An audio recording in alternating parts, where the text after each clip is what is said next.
विधानसभा चुनाव के ठीक पहले नीतीश कुमार कई नेताओं से मुलाकात तक नहीं करते थे, मिलने का वक्त नहीं देते थे।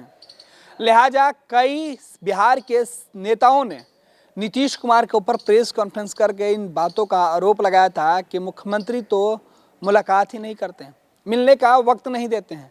लेकिन चुनाव गुजरते ही नीतीश कुमार अब उन्हीं नेताओं से गले मिल रहे हैं। बिहार के पूर्व कृषि मंत्री और नीतीश कुमार के सहयोगी रहे पूर्व मंत्री नरेंद्र सिंह ने बाकायदा प्रेस कॉन्फ्रेंस करके इस बात का आरोप लगाया था कि बिहार के मुख्यमंत्री नीतीश कुमार उन्हें मिलने का वक्त नहीं दे रहे हैं।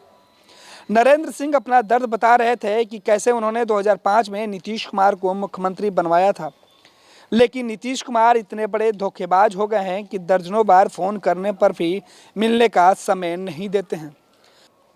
ये आरोप नरेंद्र सिंह ने चुनाव के ठीक पहले लगाया था, यानी ज़्यादा वक्त गुजरा भी नहीं है।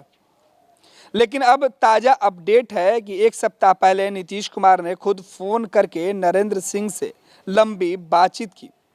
इसके बाद नीतीश कुमार नरेंद्र सिंह के एक संबंधी की शादी में पहुंचे, जहां दोनों के बीच काफ़ी देर तक गुफ्तगू होती रही। नीतीश कुमार ने नरेंद्र सिंह को साथ आने की सलाह दी है। विधानसभा चुनाव के पहले तक नीतीश की नज़र में महत्वहीन बने पूर्व मंत्री नरेंद्र सिंह अब उनके पुराने दोस्त हो गए हैं।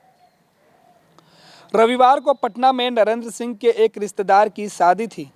मुख्यमंत्री नीतीश कुमार भी उस शादी में शामिल होने पहुंचे थे। शादी में नीतीश कुमार और नरेंद्र सिंह साथ साथ बैठे और दोनों में लंबी गुफ्तगू हुई। मौका शादी का था, लेकिन चर्चा सियासी हो रही थी। नरेंद्र सिंह से मीडिया ने पूछा कि क्या बात हुई, तो उन्होंने कहा कि शादी में मुलाकात का विशेष अर्थ नहीं निकाला जाना चाहिए।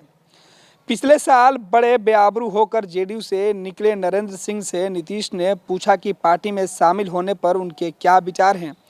नरेंद्र सिंह ने जब मीडिया से पूछा तो उन्होंने स्वीकार किया कि मुलाकात से पहले मुख्यमंत्री के साथ टेलीफोन पर उनकी लंबी बातचीत हुई थी। मुख्यमंत्री ने उनसे पूछा कि आप क्या सोच रहे हैं।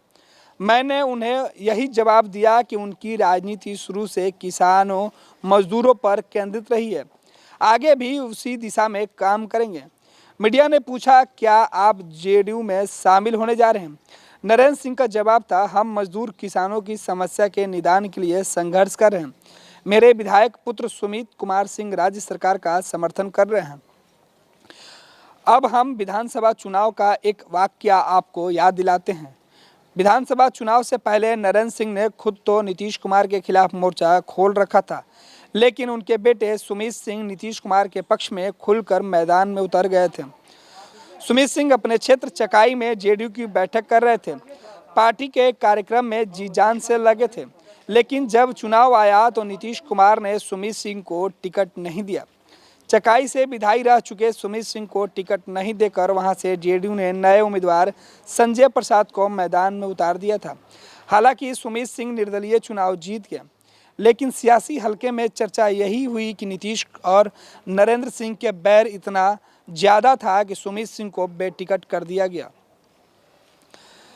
जानकारों की माने तो चुनाव खत्म होते ही नीतीश कुमार के तेवर बदल गए। निर्दलीय चुनाव जीत कर आए नरेंद्र सिंह के बेटे सुमित कुमार सिंह के घर पर नीतीश कुमार के खास सिपा सलाहकार अशोक चौधरी सुबह सवेरे ही पहुंच गए। यह वाकया चुनाव परिणाम आने के 2 दिन बाद का है। अशोक चौधरी खुद सुमित कुमार सिंह को लेकर सीएम आवास गए, जहां सुमित सिंह ने नीतीश कुमार को समर्थन देने की घोषणा की। इसके बाद ही नीतीश कुमार ने नरेंद्र सिंह से टेलीफोन पर बात की थी। हालांकि एक वो भी दौर था जब नीतीश कुमार नरेंद्र सिंह को मिलने का समय नहीं दे रहे थे। यह कहानी खुद नरेंद्र सिंह ने मीडिया को सुनाई थी। दरअसल 2014 में जब नीतीश कुमार और जीतनराम मांझी के बीच विवाद छिड़ा तो नरेंद्र सिंह मांझी के साथ खड़े हो गए। नरेंद्र सिंह हम पार्टी में आ गए। नीतीश कुमार लालू यादव के सपोर्ट से बिहार के सीएम बन गए। कुछ सालों तक नीतीश के खिलाफ राजनीति करने के बाद कोई रास्ता नहीं सूझा तो नरेंद्र सिंह फिर से जेडीयू में शामिल हो गए। पिछले साल उनका जेडीयू से फिर से मोहभंग हुआ और वे बिहार में तीसरा मोर्चा बनाने में लग गए। नरेंद्र सिंह ने बाकायदा प्रेस कॉन्फ्रेंस कर नीतीश कुमार को धोखेबाज करार दिया। वे लालू यादव से भी मिल आए थे। इसी विधानसभा चुनाव के दौरान ही उनके सुरक्षा व्यवस्था कम कर दी गई थी। इसके बाद पिछले महीने नरेंद्र सिंह ने नीतीश कुमार पर जमकर हमला बोला था, लेकिन अब नीतीश कुमार को नरेंद्र सिंह अच्छे लगने लगे हैं। इसके पहले नीतीश कुमार ने उपेंद्र कुशवाहा को घर पर बुलाकर मुलाकात की थी। उपेंद्र कुशवाहा और नीतीश कुमार के बीच पहले जो कुछ हुआ था वो जग जाहिर है, लेकिन अब फिर से नीतीश कुमार ने खुद पहल कर उपेंद्र कुशवाहा को जेडीयू में आने का न्योता दिया है। हालांकि कुशवाहा कह रहे हैं कि उन्होंने जेडीयू में अपनी पार्टी के विलय पर कोई फैसला नहीं लिया है।